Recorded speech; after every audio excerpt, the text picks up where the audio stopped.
Hello again, everyone. Scoons Comics here with another exciting, I hope thrilling, comic book haul! Yes! I'm going to do an unboxing today, people. I have never, ever done an unboxing on this channel.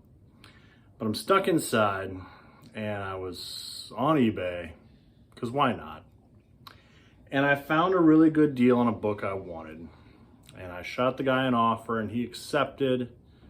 And yes, this book was coming, except I didn't realize it was coming media mail. I've heard horror stories about media mail. I've heard where the books are lost or missing for long periods of time, where packages are opened, the merchandise gone through, retaped, sent back out, books terribly damaged. And sure enough, this book was lost for about 2 weeks. It was in Pennsylvania. And then it was in transit to the next location for a week and a half. And then it randomly showed up in Detroit a couple days ago. And then it went missing again. And then it showed up in Indianapolis, Indiana. And today it showed up on my doorstep. And this is not the most beautiful package I've ever seen. I was shoved in my mailbox nicely. So let's see what we got here. Okay.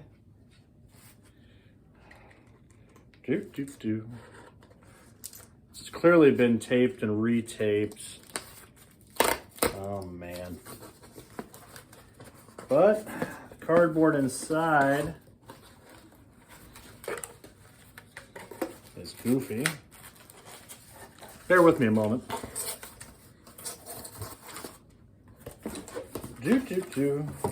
Okay. Well, all right. I don't think it got bent. That's good. Black Panther #1. The greater comments on this from this person is a 9.0. I've wanted this book for a long time. It looks really nice. Got it in some Mylar here. It looks pretty good. A few dings that I saw in the pictures. But despite it being shipped media mail and clearly gone through again a couple of times, the book itself looks pretty good. I'll open it up here a little bit later and I'll let you guys know if I find anything really wrong. But this is really exciting. I'm trying to put together the Black Panther run. I'm missing a few issues, but this was the big one I needed. I'm kicking myself for not buying this years ago when it was like $7, $5. But really excited to have this. Beautiful comic. Jack Kirby Bronze Age stuff. I'm getting close, people. I'm getting close to putting together the Bronze Age Marvel Jack Kirby stuff. That's exciting. Beautiful book, very excited. All right, I didn't know how long that was gonna take, so I'm not really sure what I'm doing here. I have a stack of comics. The majority of these things are from that big collection I bought from that comic shop that went out of business. A lot of DC books I haven't shown yet, a lot of Marvel books, but I've also got them mixed with other stuff I've picked up. And I'm not 100% sure if everything's from that collection or from another. I got too many books. Too many books. I keep buying more. I may have a problem, but that's fine. Everything's fine. I'm also going to show today, no matter what, a couple of books that are just really good to read. Just good reads. I feel like, and I'm as guilty of this as anybody, too much of everyone's haul videos and spotlight videos and speculation videos are just that, speculation. This character is going to get hot. This character is going to be in a movie. This character is going to be in a TV show. This character is going to be in a new series by a new hot creator. Donny Cates is going to weave his magic on this character. Great. That's wonderful. Love all that stuff. But, and it's our variant covers. Oh, look at this cover. I love this artist. This cover is by this Adam Hughes cover. J. Scott Campbell. Oh, wonderful covers. Oh, man, that's great. It's rare, it's exclusive to Midtown Comics or this comic shop or that comic shop. It was great. If you like that stuff, fantastic, more power to you. But I really wish there were more videos, and myself included, where we talked about, hey man, stuff inside this comic book's pretty cool too. And I know I like to point out the ads that are wacky or the letter columns. Just oddball stuff, right? But I want to hear more about these are good reads. Not just like the classic stuff. Amazing Fantasy 15 is an amazing story, no pun intended. Origin of Spider-Man, great comic book story, wonderful. I want to highlight some things that are A, vastly more affordable, and just kind of forgotten to time. Things that are probably buried in your own long boxes at home and you just have forgotten about because you just wanted the cover, or you're trying to complete a run, or you got a good deal on something. And I'm as guilty as anybody. You look at the stuff, shove in the long box, you're on to the next thing. I want to read. I want to go through them. And I was going to show this last, but I'll show it first because now I'm talking about it and I got excited. So, I'm going to show you 3 issues here that are affordable. I looked them all up on eBay, mycomicshop.com, various other places online. You can find these things very easily if you want to. And these are going to be 3 issues of Avengers from 1977. We're going to start with Avengers 164, The Avengers Fighting the Lethal Legion. These 3 books were all written by Jim Shooter, artwork by John Byrne. It's a 3-issue arc. It's just a good Avengers story. There's good villains, good guys doing heroic things, great storytelling, beautiful artwork, and it's just, I like to think when people do their Avengers stuff now in these movies, these TV shows, they're inspired by the source material. I hope. Not just like the huge stories, not just the Infinity Gauntlet, right? Like smaller stories. Very cool issue. And it's continued in Avengers 165, where we're fighting the main bad guy, Count Nefaria. Very cool bad guy. Oh, it's a good cover. This is my favorite coming up, though. 166, where Thor is throwing his hammer right at him and it bounces off his chest. Meanwhile, the Vision's making a sneak attack. This is the highlight of the 3 issues. Obviously, this is the climax of the 3-issue story arc. Beautiful books, great storytelling. Don't pass them up just because they're not keys. Nobody in here, just get these books. They're good to read. They're good Avengers stories. They're good comic stories. Go get them. Get them.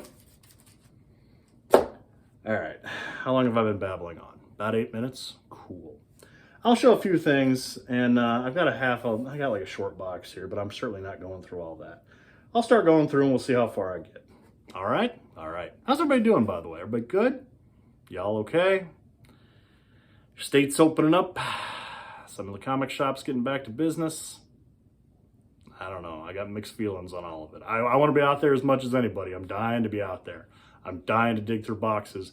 I'm dying to walk the aisle of Target and find a DVD for cheap that I didn't want to buy, but I bought it because it was cheap at Target. I like to buy stuff. I'm weird. But be careful. Please be careful. Wash your hands. Social distance. Just be careful, everybody. Please. Thank you. Because then you can come home and read comics like Tomahawk, number 110 from 1967. I'm going to open this up real quick just because it has that submarine ad that I was talking about a couple of videos ago. Captain Strangelove told me that this sub was complete garbage, but here it is. Paris nuclear submarine. Seats 2. Fires actual torpedoes. What, $7? $6.98. I'd have totally bought this as a kid. Heck, if I saw this in a comic book today, I'd buy this. That looks amazing. Love it. Oh, gosh. What else we got? Tomahawk number 111. These are all books. The Tomahawk books here are all from that collection I bought. This is a beautiful copy from 1967. Yeah, 1967. It's a beautiful book. I got a nice cover coming up here. Let me find it. Tomahawk 115. Tomahawk is a giant and on fire, and the army's shooting cannonballs at him. And it's not working. That's a problem. Cool looking comic. I never see Tomahawk spotlighted anywhere. I love these DC books because like this ran forever. This is the 115th issue of this title. Couldn't tell you anything about Tomahawk. I can tell you I love this cover coming up. Neil Adams cover. Beautiful book.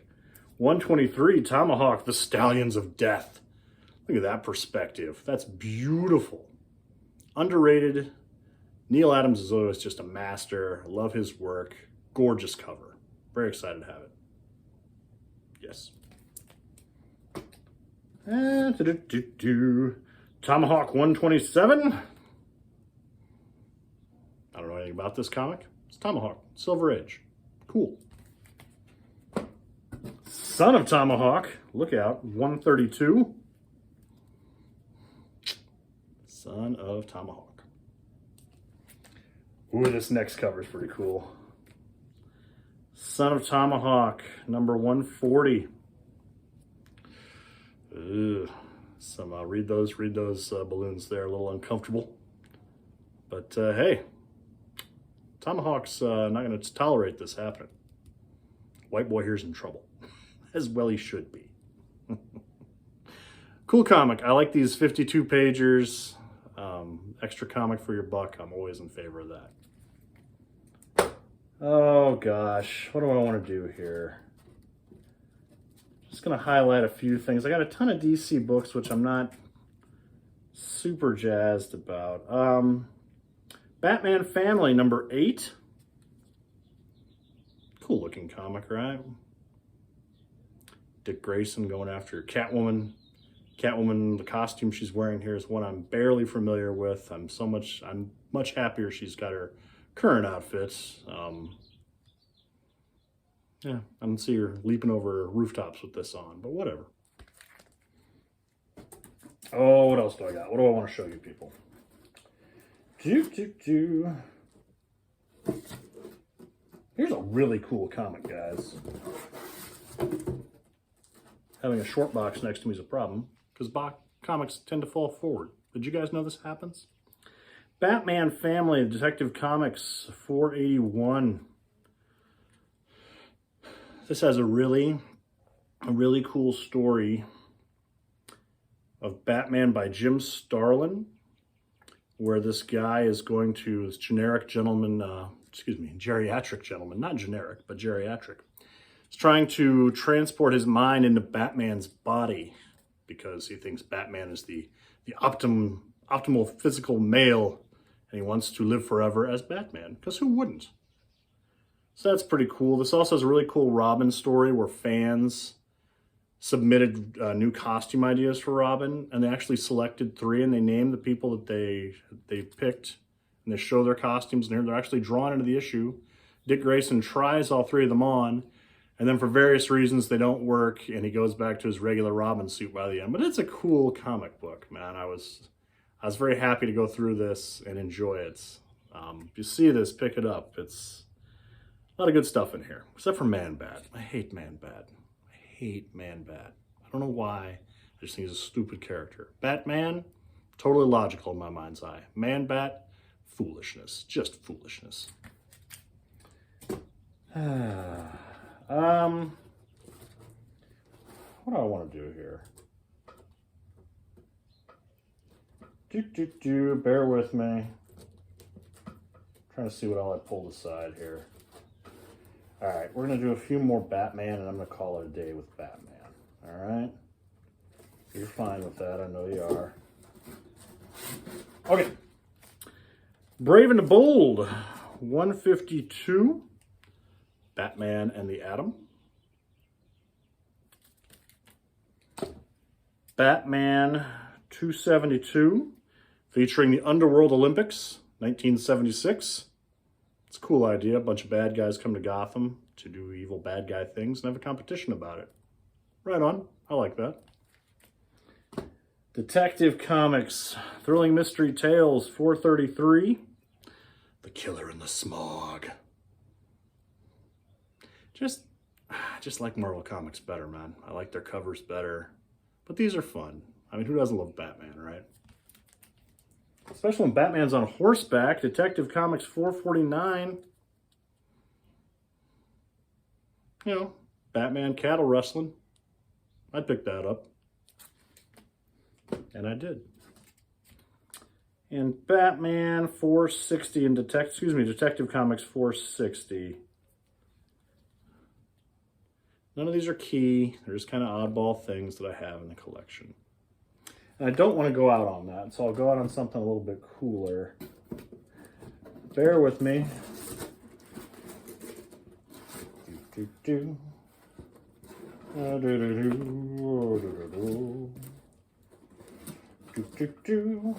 Aren't you glad you're watching this? All right, do a handful more. Superman 228. I think everyone needs to have some goofy 60s, 70s, 50s Superman fun in their collection. This is some of mine. I don't really care for these stories for the most part. Stuff in the 70s is okay. Just silly Superman, as I like to think of it. And I don't know, the man can do anything. He can do anything. And he always finds himself in these weird situations where like, oh my God, Lois, my head has been changed into a lion. Like, what? Why? No. Or the wackiest title, everyone's favorite, Superman's Girlfriend, Lois Lane, number 40. Basically, because Superman's always a jerk in these books. Lois became old for some reason, and Superman's like, nah, see you, toots, I'm out.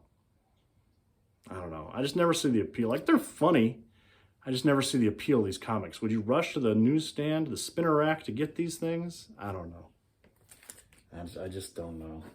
I'm going to save that one for last. I like the cover. Action Comics 336. Again, just silliness. Supergirl. Can't you read the signs, Superman? Butt him, Superhorse. From now on, his fortress belongs to us. What? Just what? I don't know. But I feel if you're a comic fan, you need some of these goofy issues in your collection. Superman 198. Superman and the Real Clark Kent. Okay. I mean, they're jaw-dropping. Like, I get they're trying to get kids to pick these things up, but they're just silly. Like, Marvel Comics are smarter in this day and age. Last but not least, I like this cover. This is a Nick Carney cover. Nick Cardy cover, excuse me. I always call him Carney. Nick Cardy cover. Action Comics 411. Where I believe it's a Lynn Wine story that I thought was pretty good. Where the Fortress of Solitude gets sold. The property it's sitting on is bought by someone and wackiness ensues. Pretty cool. Cool. Ice. Oh, I've been inside so long. So long. Okay. That's really random, but that's it for this week. You all enjoy. Take care. Like, subscribe, leave a comment. I will see you all soon. Take care of yourselves. Buy some comics, trade some comics, send some comics out. Keep the comics going, people. The comic shops are closed. Keep them going. Keep them going. Keep the comics circulating. Have fun. See you later.